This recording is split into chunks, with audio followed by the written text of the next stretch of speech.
ரசூலுல்லாஹி ஸல்லல்லாஹு அலைஹி வஸல்லம் அவர்களுடைய மனைவியை பற்றி தவறான செய்தி பரப்பப்படுகிறது. யாருடைய மகள்? அபூபக்கர் சித்திக் ரலியல்லாஹு அன்ஹு அவர்களுடைய மகள் ஆயிஷா ரலியல்லாஹு அன்ஹா.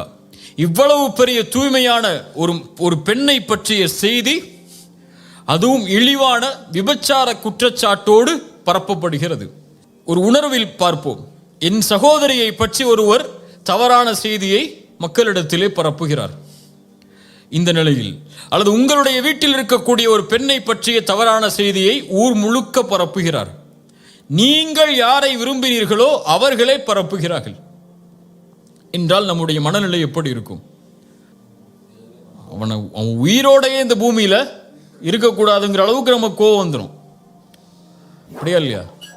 அபூபக்கர் சித்திக் ரலியல்லாஹு அன்ஹு அவர்களுடைய காதில் வருகிறது, உங்களுடைய மகளை பற்றிய செய்தியை பரப்புவது வேறு யாரும் இல்லை, நீங்கள் யாருக்கு அல்லாவிற்காக உதவி செய்கிறீர்களோ அந்த மிஸ்தாஹ் அவர்தான் ஹஸ்ஸான் இப்னு சாபித் போன்ற நபித்தோழர்களோடு சேர்ந்து இந்த செய்தியை எல்லாம் பரப்பி கொண்டிருக்கிறார்.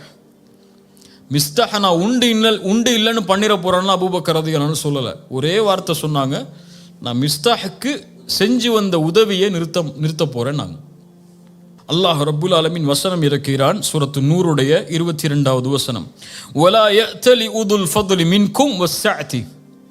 உங்களில் கண்ணியம் கொடுக்கப்பட்டவர்கள், வசதி கொடுக்கப்பட்டவர்கள், ஏழைகளுக்கும் நெருங்கியவர்களுக்கும் முஹாஜிர்களுக்கும், அதாவது ஹிஜ்ரத் செய்து வந்தவர்களுக்கும் அல்லாஹ்வுடைய பாதையில் கொடுத்ததை கொடுக்க மாட்டேன் என்று சொல்ல வேண்டாம். வல் யஅஃபு வல் யஸ்ஃபஹு. அவர்களை மன்னிக்கட்டும், அதை பொருட்படுத்தாமல் இருக்கட்டும், விட்டு கொடுக்கட்டும். அது அலா துஹிப்பூன யக்ஃபிரல்லாஹு லக்கும். அல்லாஹ் உங்களை மன்னிப்பதை நீங்கள் விரும்பவில்லையா? இப்போ இங்கே தான் அல்லாஹ் அந்த கேள்வியை நிலைநாட்ட விரும்புகிறார். அல்லாஹ் உங்களை மன்னிப்பதை நீங்கள் விரும்பவில்லையா? அப்போ நீங்கள் அல்லாஹ்வுக்காக ஒருவருக்கு உதவி செய்கிறீங்க, ஆனால் உங்களுடைய மகளை பற்றி பேசுகிறார் என்பதற்காக யாருடைய உதவி நிப்பாட்டுறீங்க? யாருக்காக செஞ்ச உதவியை நிப்பாட்டுறீங்க? அப்போ உங்க சுயநலம் வந்துருச்சா இல்லையா? அங்க இப்போ அல்லாஹ்வுக்காக செய்ததை நிறுத்துகிறீர்கள், மேலும் அவரை மன்னிக்கவில்லை. நீங்கள் அல்லாஹ் உங்களை மன்னிக்க வேண்டும் என்று விரும்புகிறீர்கள், ஆனால் அதே மன்னிப்பை சக மனிதர்கள் உங்களுக்கு செய்தால் நீங்கள் கொடுக்கவில்லை. அல்லாஹ்வின் மன்னிப்பை நீங்கள் விரும்புகிறீர்கள் என்றால் அபூபக்கரே நீங்கள் அவரை மன்னித்து தான் ஆக வேண்டும்.